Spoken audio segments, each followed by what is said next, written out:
Murabona ikaze ku muyoboro mugari wa Scholars. University of Rwanda yamaze gushyira hanze official announcement yerekeye igihe application zizafungurira. Icyo usabwa wowe no gukurikira video ukamenya amakuru yose akantu ku kandi ndetse na guidelines kugira ngo utazakora ikosa na rimwe ryakuza amahirwe yawe. Muri iyi video tujye kurebera hamwe guidelines zose nkuko zahatangajwe ndetse turebe na criteria zitandukanye bari kugenderaho ku ma programs yabaye open, haba ari abantu bize TTC ndetse n'abantu bize general education mu ma options ngiye kubabwira. Abantu mwese muri hano muzi ko muri kureba iyi video, icyo usabwa no kuri iyi video kugira ngo ibe reference yuko wagendera ku makuru urakuramo, bikazafasha no mu yandi makuru tugiye kubagezaho vuba hangaha agenda areba mwese buri kimwe kibareba mu bintu bijyanye no gukora application.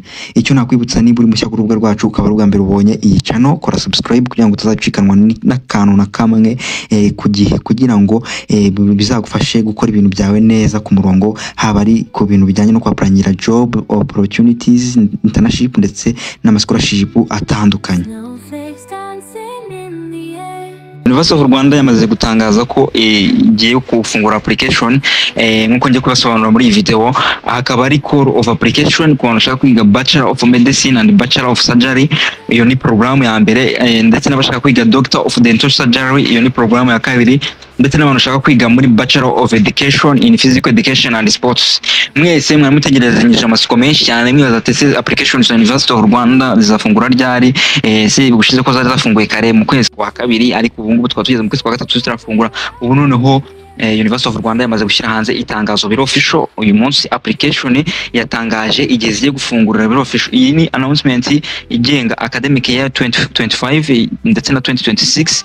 Nkuko muri kubibona muri itangazo bamaze kwemeza ko University of Rwanda application izatangira ku itariki 17 ndetse ikarangira ku itariki 30 z'ukwezi kwa gatatu 2025 nkuko mubibonye muri announcement. Ku bantu bashaka kwiga muri zira programs enye zisigaye, ese ushobora kutubwibaza ati ngewe ko nari kuboneka, ese izi program kugira ngo umuntu azigemo bisaba iki? Ngiye kubereka ibintu bigenderwaho kugira ngo wemererwe gusaba imwe muri izi programs nko muri kuzibona.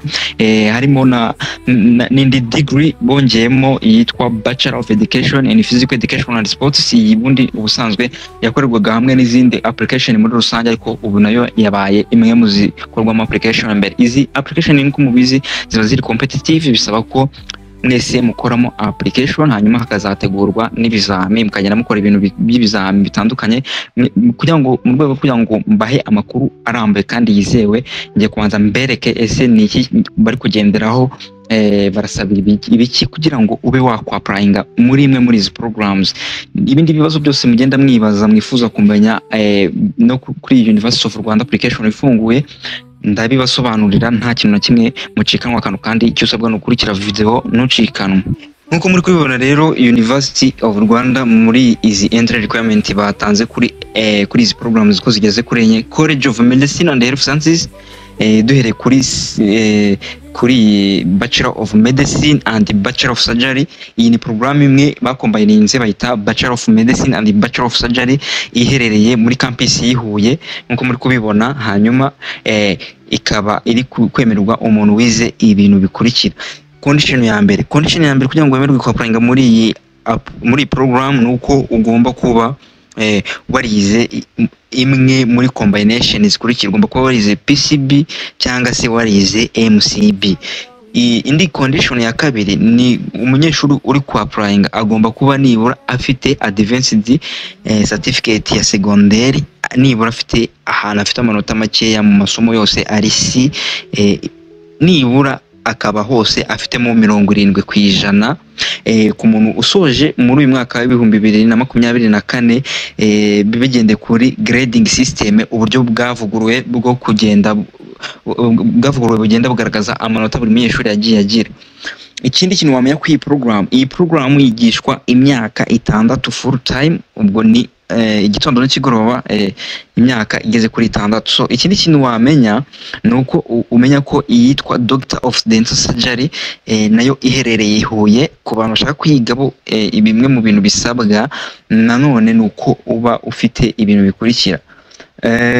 Nuko ngo ubundi urebye kuri program ya mbere yimvuze ko izi condition ebyiri arizo ziri iziri kureba umuntu ushaka kwiga Bachelor of Medicine and Bachelor of Surgery, ariko ni condition zigeze kuri esheshatu ziri common ku muntu wese ushaka kwiga imwe muri izi program ziri hano nkuko muri kuzibona. Izi ni program zigeze kuri ebyiri zo muri College of Medicine and Health Sciences, ndetse izindi programs nazo ndabagenda mbereka criteria bari kugenda bagenderaho.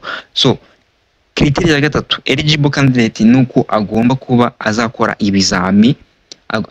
Umuntu uzakora application agomba kuba azakora ikizami mu gihe yabaye selected, ikizami bita aptitude test. Iki kizami yamara no kugitsinda akaba yakorana interview.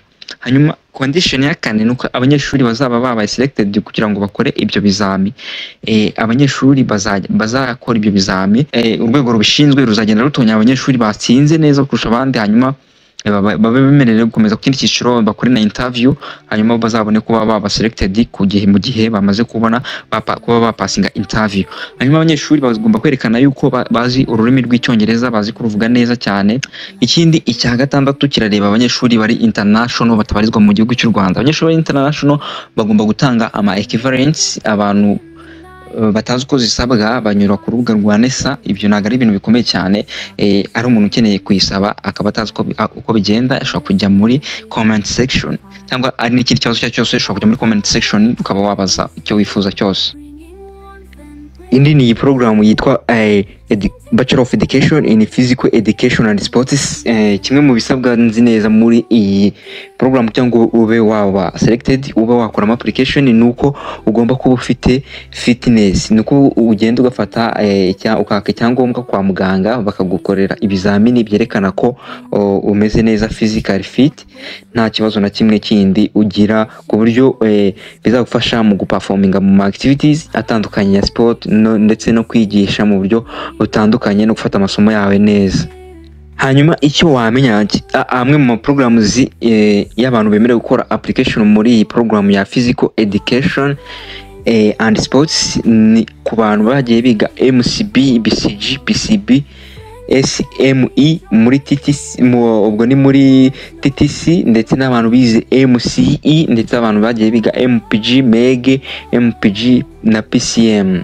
Ayo ma option yose agiye atandukanye yemerewe kuba yakoramo application, ariko hano narifashishije ama criteria bagiye batangaza mu bishize.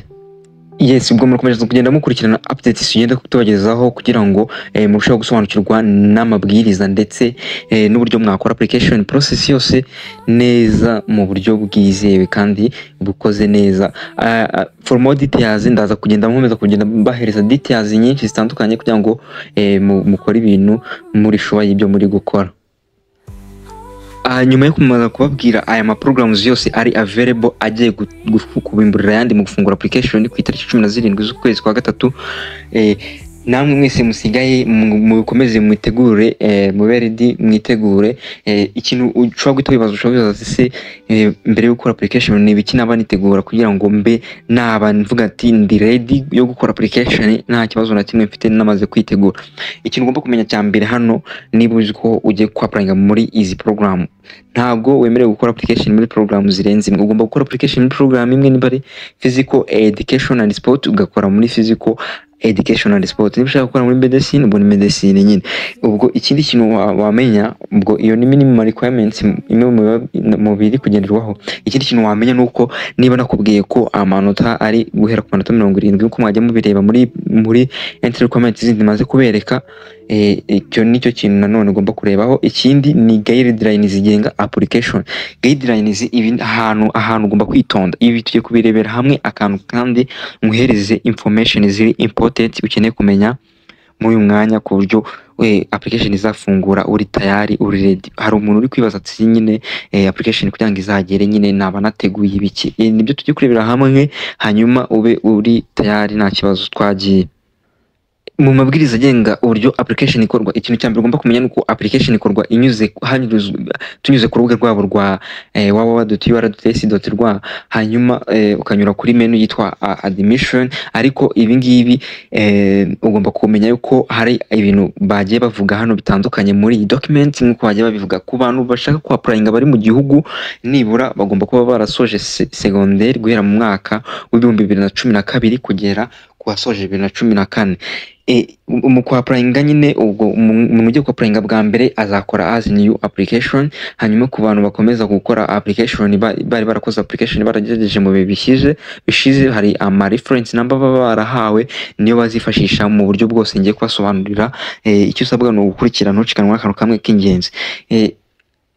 Indi criteria bashizeho hano, indi guideline ku banyeshuri bari international. Abanyeshuri bari international applicant bashaka gukora application muri University of Rwanda bagomba kuba nibura barasoje secondaire, baba barasoje secondaire imbere ya 2012.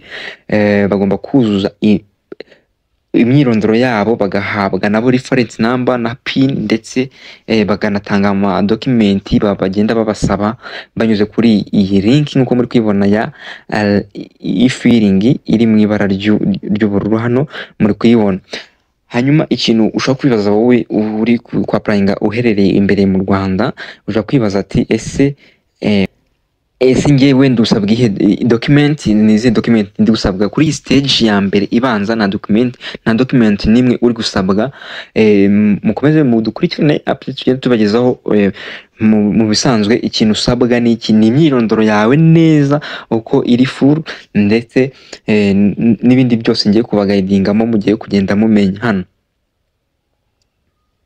Nyine ku munyeshuri uri international nk'uko agenda atanga izo document, icyo wamenya nuko umunyeshuri uri international nyine uturutse hanze y'u Rwanda, atasanzwe ari umunyarwanda, udasanzwe afite ubwene bw'igihugu bw'u Rwanda, cyangwa atarigize yigira hano mu Rwanda, akaba yarigiye education ye y'amashuri 6 yisumbuye akigira hanze y'igihugu, agomba gushaka iyo bita certificate ya equivalence.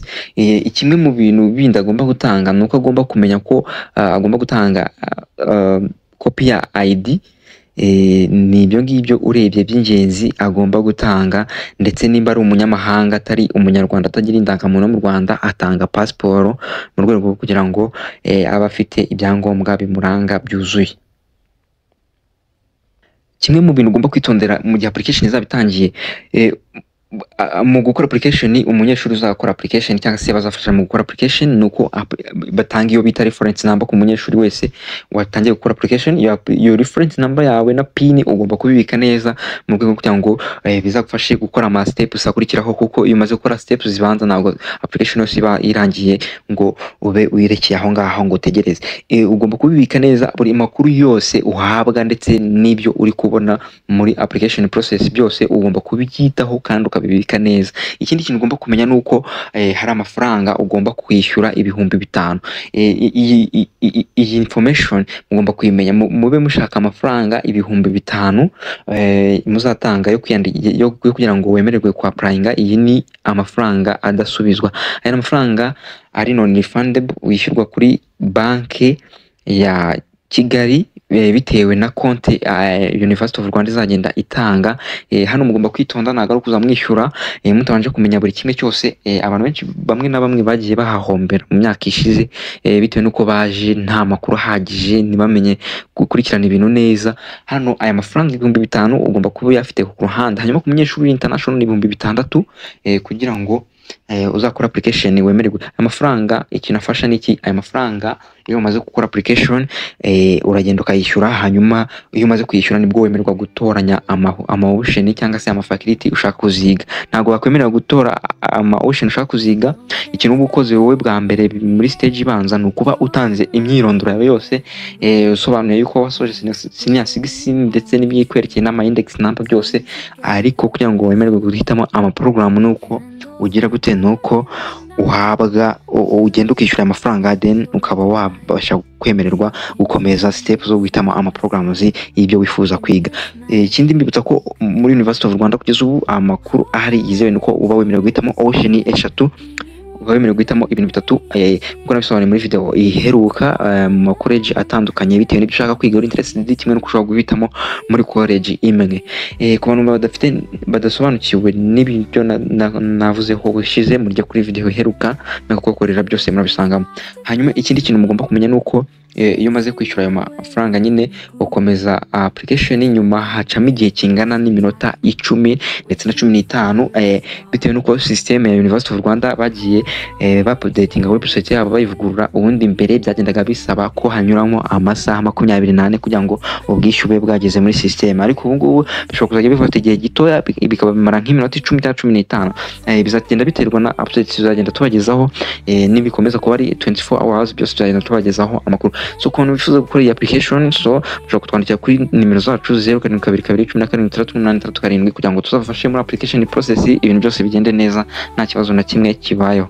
Ikindi kintu ugomba kumenya nuko nyuma yo kuba ufite ayo mafaranga hari umuntu ushobora kuvuzavuga ati ngewe nyine ko bankorera application mugomba guteganya n'amafaranga y'umuntu uzagukorera application. Niba uzikorera application nyine ubwo ukazayikorera nabwo nta kibazo, usabwa kuzakurikirana amakuru y'ingenzi cyenda tubagezaho nicyo kintu usabwa gusa. Hanyuma kushaka kuzaka assistance ku bantu bazamufasha agomba kubikipinga ko agomba kuba afite amafaranga ya service. Ikindi kintu ugomba kumenya nuko application yose ikorerwa online.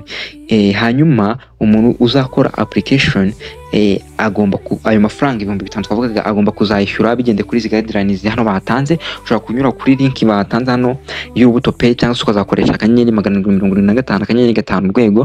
Ikitonderwa hano ibi bintu byose turi kubabwira tuzabereka mu gihe application zaba yatangiye kugira ngo mwirinde ikosa na rimwe ryatuma amafaranga yawe yahomba kandi application yawe utayikoze. Ikindi ugomba kubizirikana ukabikurikirana neza kugira ngo utazakuramo ikosa na rimwe. Ikindi ugomba kuzatanga bazatanga konti ya banke bitewe n'uburyo bwa systeme buzagira buzakoreshwa mu kwishyura. Hari gihe hakoreshwa uburyo bwa banke ndetse n'ubwo uburyo bubiri bukunda gukoreshwa kuri Bank of Kigali nkuko muri kubona muri announcement yabo bahashyize hanze. Ikindi kintu ugomba kumenya nuko mu kwishyura ugomba gutanga reference number yawe wamaze kubona mu gihe wamaze kohereza imyirondoro bisanzwe bibanza.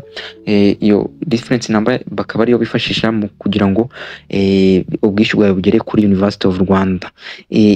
Ibi ndetse n'andi makuru yose y'ingenzi mwifuza kumenya kuri iyi application byose tuzabigenda tubikomeza kubibagezaho akantu ku kandi. So stay touch, bye bye.